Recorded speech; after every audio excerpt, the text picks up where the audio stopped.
Hello and welcome to Sunrise Tarot. My name is Leah and today I will be doing a reading for one of my favorite signs, Capricorn, for December 2024. Your birthday is coming up soon. You're going to feel a lot of surge of energy, surge of power. You're coming to this incredibly pivotal moment where everything in your life is going to change. Yes, there's a lot of abundance that is coming in. There's a lot of clarity is coming in. Your emotions are leveling up as well.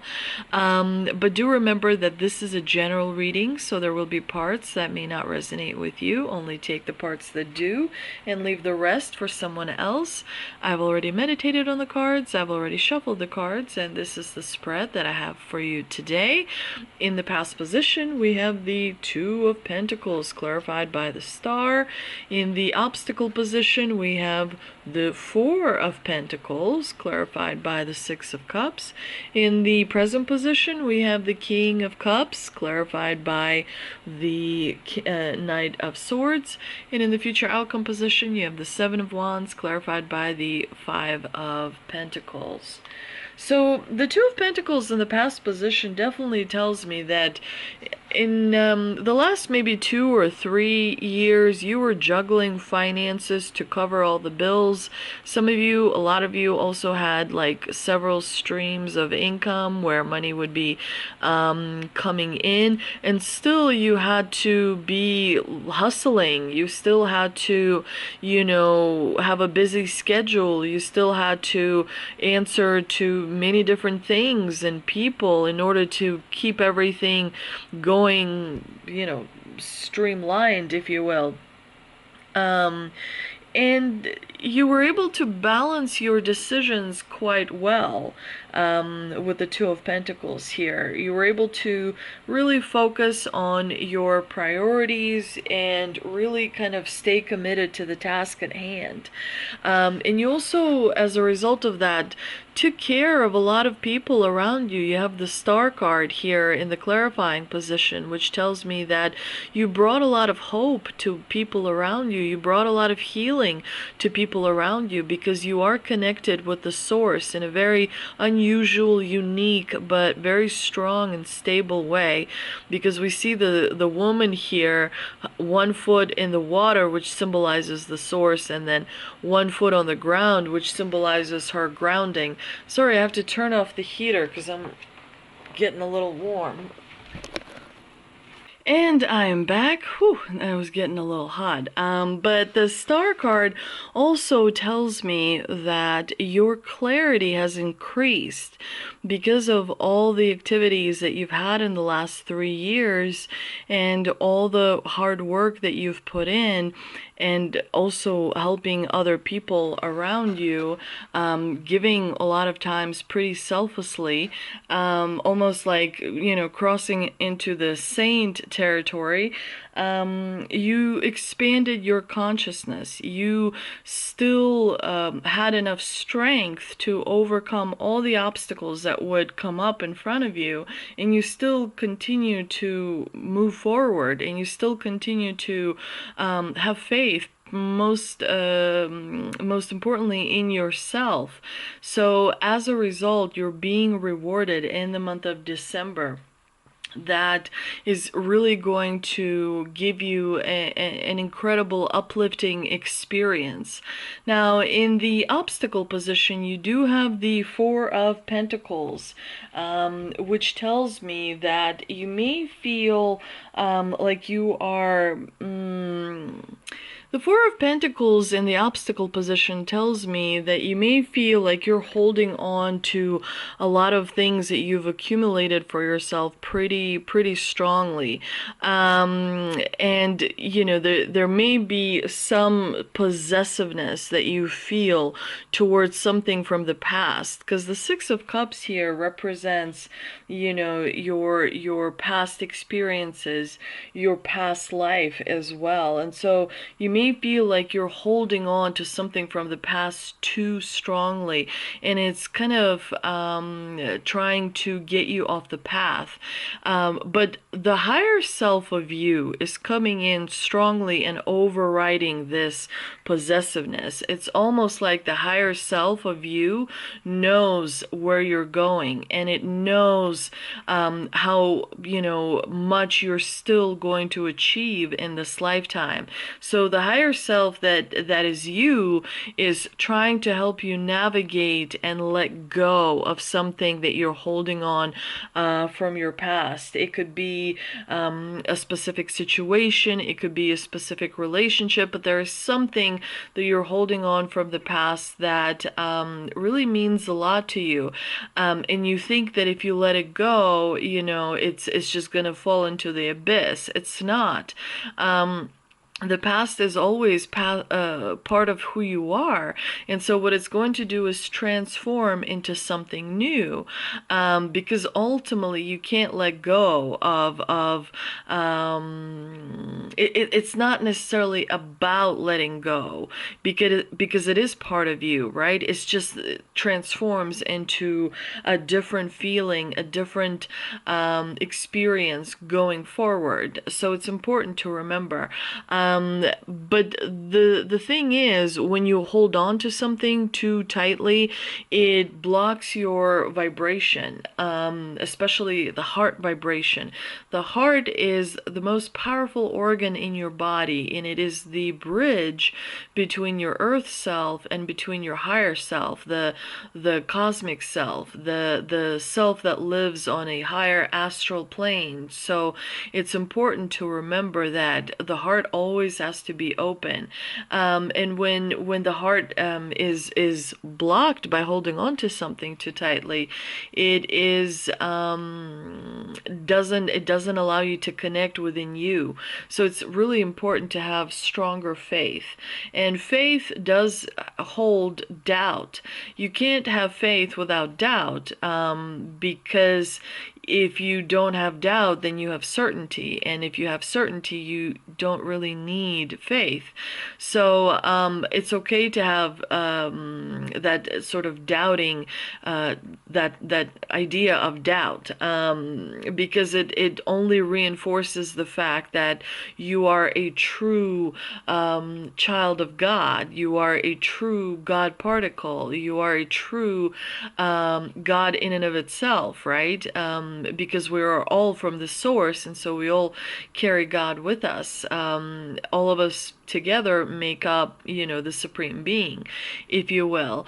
And so it's important to remember the faith aspect in all situations and all relationships and all adventures, and remember that, the faith is what ultimately is such a unique and divine gift that other people, and well, not, I mean, that other beings may not have. And so it's important to recognize your own seniority, the seniority of your soul in this lifetime. Now, in the present position, we have the King of Cups, which is great because it tells me that you've mastered something about your emotions. You are overcoming this obstacle. You're learning to let go. You're mastering these different layers of emotions that is healing the wound, but it's doing more than healing the wound. It is leveling you up. It is making you experience higher level emotions, which is absolutely incredible. We also have the Knight of Swords in the clarifying position, which tells me you're going to be taking action as it comes to your emotions. Like, you're looking at your emotions and you are really not shying away from them. You're not running away from them.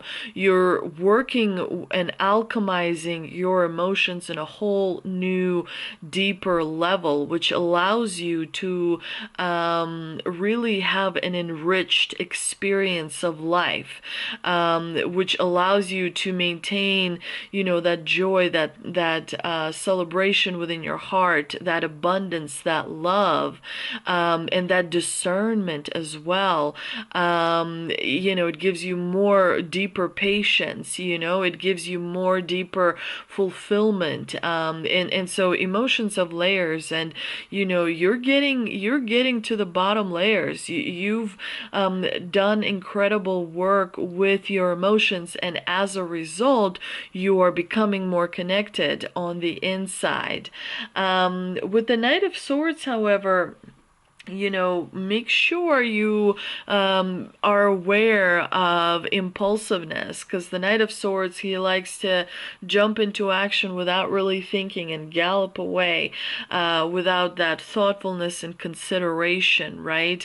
Wisdom teaches us that impulsiveness is something for people that, don't have that deeper level of understanding. You do. So you're learning how to channel your impulsiveness in a specific and good way. You're learning how to use your impulsiveness in a way that brings about more abundance. Because impulsiveness is not necessarily bad when you use it correctly. Impulsiveness can create, spontaneous moments of joy just fine. And so you are definitely becoming much more masterful with your emotions, and it is exciting to see, Capricorn.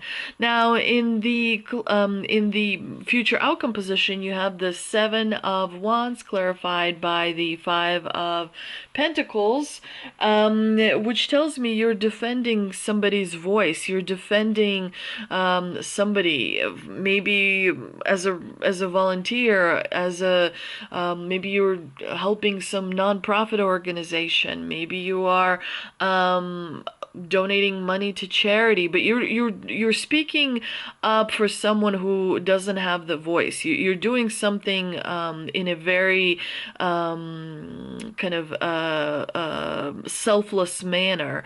You're doing something like some kind of God's work, if you will, which is really, really good, because you're kind of driven to do that. You feel the need to protect and show protection to people that can't protect themselves. Very, very honorable thing is what you're going to be doing towards the end of December. Let's see what the tea leaf cards can clarify for us. And we've got Spear, heartache over what you no longer have. I think this relates very much to this obstacle. Mourning something that has passed, mourning something that has transformed, mourning something that has gone, and is very much in the past, which is absolutely natural to do. Lightning, control your anger or you will be sorry. This relates to impulsiveness, to the Knight of Swords. Definitely be careful when you are dealing with shadow emotions. Be hyper aware of shadow emotions and the effect that they have, and surround yourself with people that understand, that you can sometimes have that. Courage, courage, a journey, either physical or mental. This seems to me like it's going to be a mental journey, meaning that you are leveling up your thought patterns. There's more new patterns that are being built inside your mind. Neuro pathways, I believe that is what they're called. Shaman Stream Oracle card, we've got Crown Games, right use of power. You have a lot of power, Capricorn. And so as more power comes into you, make sure to use it correctly. You want to make sure to be very slow moving with the whole power thing, because if you're impulsive with power, then it can bite you in the butt, as they say. I'm also pulling an angel and ancestor oracle card. Yeah, heart guardian. Love and let yourself be loved. More heart is needed. That's why you've got the Four of Pentacles in the obstacle position. You got to feel vulnerable. You got to open your heart. You got to, just because you feel vulnerable doesn't mean that you're giving up your heart to, be treated however. You got to get in tune with the heart more. That means passion. That means what makes you feel love and loved. Nature comes to mind as the place to start. What situations can bring about more heart? Maybe intimate conversation with a friend, sharing something you would not normally share, with somebody that has your back no matter what. As you level up your heart, as you level up your emotions, you'll start to see that people that surround you are reliable, that people that surround you are actually, not interested in betraying you or hurting you in any way. So it takes a lot of getting used to. Allowing your heart to feel. And yeah, you got to spend more time with people that make you feel, like you're on vacation or something. The last card I'm going to pull is the Moon Oracle, and we have growth. Yeah, you're going through a period of growth, which is good because growth is going to bring in rewards. And so, that tension that you may feel, that uncertainty that you may feel, that anger at times, impulsiveness that you may feel, it's all part of growth, without which you cannot ascend to a higher level of understanding and to a higher level of being. Apology for my cat walking through. Okay, now she's sniffing the camera. Can we please... Thank you so much. Yes. Thank you for checking. Okay. I hope you enjoyed this reading. And if you would please hit the like button, share, and subscribe, that would help my channel tremendously. Again, thank you so much for your time. I really appreciate you. I hope the month of December goes absolutely incredible. Thank you and have a great holiday season. I don't wanna know what they say about me.